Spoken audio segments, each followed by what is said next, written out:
hasta aquí hemos comentado qué es lo que había pasado en la década infame en materia política y las sucesiones presidenciales, pero veamos qué tipos de políticas se aplicaron.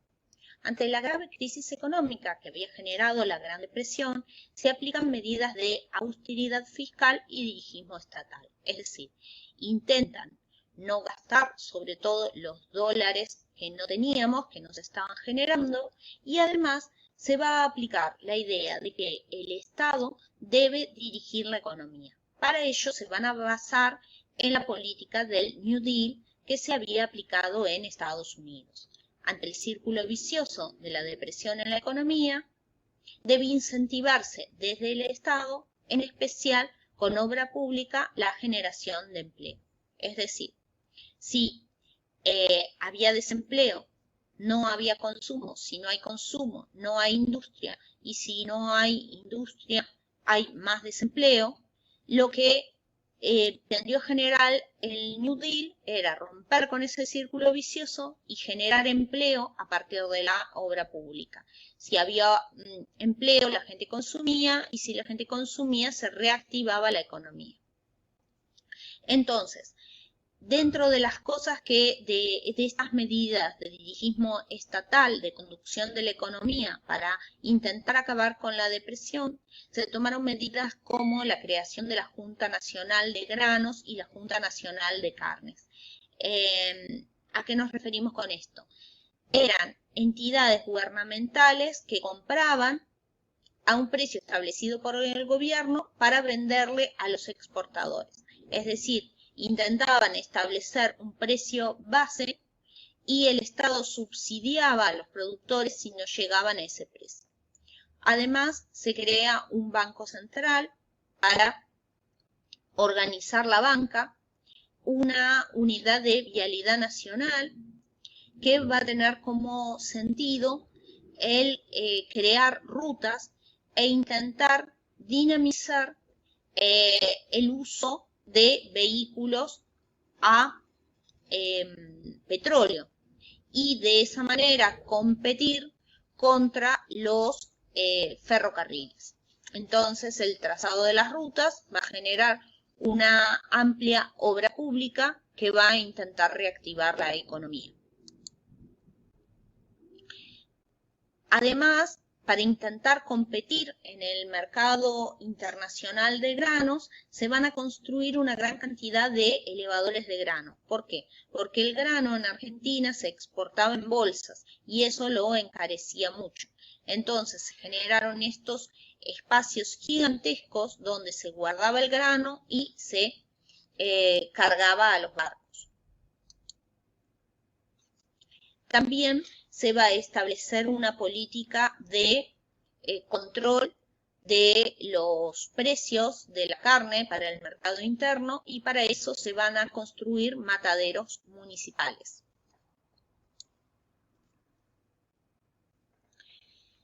Además de estas políticas de dirigismo estatal y de obra pública, gran parte de la atención en materia de política económica de este periodo va a estar enfocado a lo que se conoció como Pacto Roca-Runciman. ¿Qué había pasado? Gran Bretaña, mediante el Tratado de Ottawa, había dado trato preferencial a sus colonias y excolonias, es decir, a Canadá, Sudáfrica y Australia. Esto es, habíamos dicho que la política económica de este periodo se caracterizaba porque la mayoría de los países habían cerrado sus economías y habían puesto unas tasas muy elevadas de aduanas para proteger sus economías y fomentar, por ejemplo, la producción primaria en sus países. Entonces, Inglaterra, dentro de lo poco que iba a comprar al exterior, da un espacio preferencial a lo que se produce en sus colonias y excolonias. Con lo cual, Argentina va a perder su principal mercado de carnes, ya que era Gran Bretaña la que compraba la mayor parte de la producción argentina para la exportación. Entonces, Argentina va a entrar en negociaciones con Gran Bretaña y firmar un pacto por el cual Gran Bretaña se comprometía a comprar una importante cuota de la carne argentina, pero con una serie de prerrogativas a cambio. A cambio de comprar una cuota de carne argentina, se eximía del pago de impuestos a los productos británicos, es decir, una gran cantidad de productos industriales ingleses iban a entrar a la Argentina sin pagar tasas. Además, se pedía que la comercialización de esa carne que se iba a exportar fuera a través de frigoríficos ingleses en un 85%. Eso tenía que ver con que Inglaterra no quería competir con Estados Unidos, que era la nueva potencia mundial que se estaba consolidando y que estaba comenzando a hacer negocios de manera muy fuerte en Argentina y había radicado frigoríficos. Entonces, lo que pedía en el acuerdo Inglaterra era no competir ni con los frigoríficos argentinos ni con los americanos, sino que ellos compraban la carne a condición de que fuera comercializada por los frigoríficos ingleses.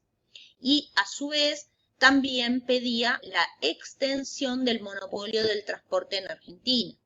¿Por qué? Porque los ferrocarriles eran ingleses, como vimos en otras clases, y querían que siguieran siéndolo para ellos determinar la forma en que se iba a transportar las personas y las mercaderías, y también de esa manera pudieran ponerle el precio que ellos estimaran más conveniente. Entonces, Argentina logra firmar este tratado, pero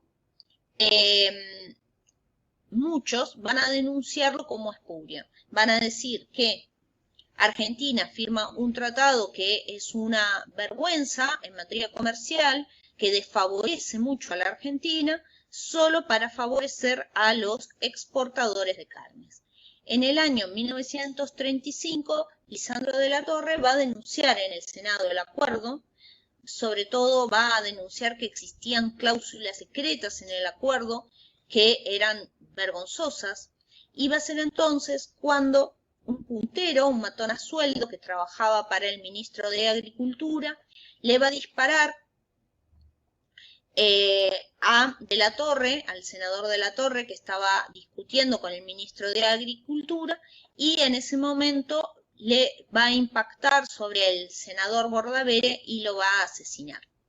Entonces, esta existencia del Tratado Roca-Runciman con sus cláusulas secretas y sobre todo el acontecimiento posterior de la disputa en el Senado que va a acabar con el asesinato de un senador de la Nación, va a ser uno de los hechos por los cuales se va a conocer al periodo como década infame.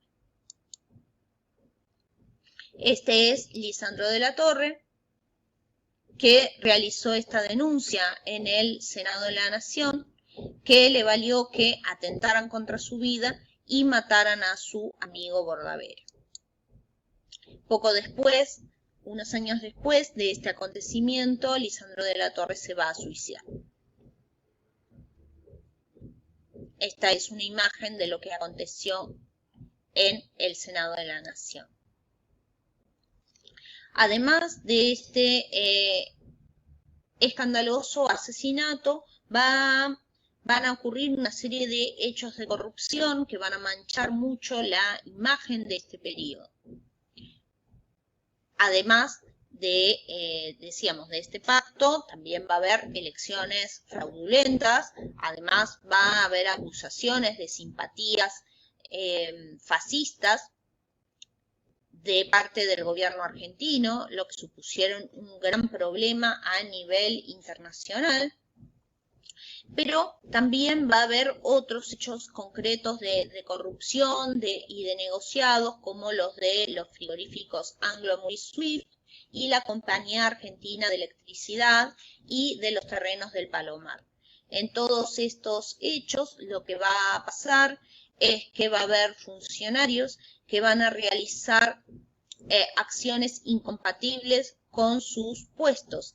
Por ejemplo, en el caso de los frigoríficos Anglo-Amur y Swift, se va a comprobar que los propios funcionarios que tenían que controlar tenían negocios con estos frigoríficos o parte de su compañía, de la empresa.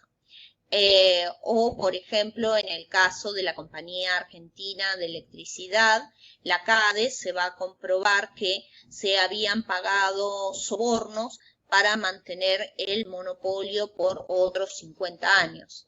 Y en el caso de los terrenos del Palomar, se va a producir una venta de terrenos de unas señoras que les interesaba venderlos hacia un funcionario, y este funcionario los va a revender al cuádruple de su valor al ejército para realizar allí un espacio militar.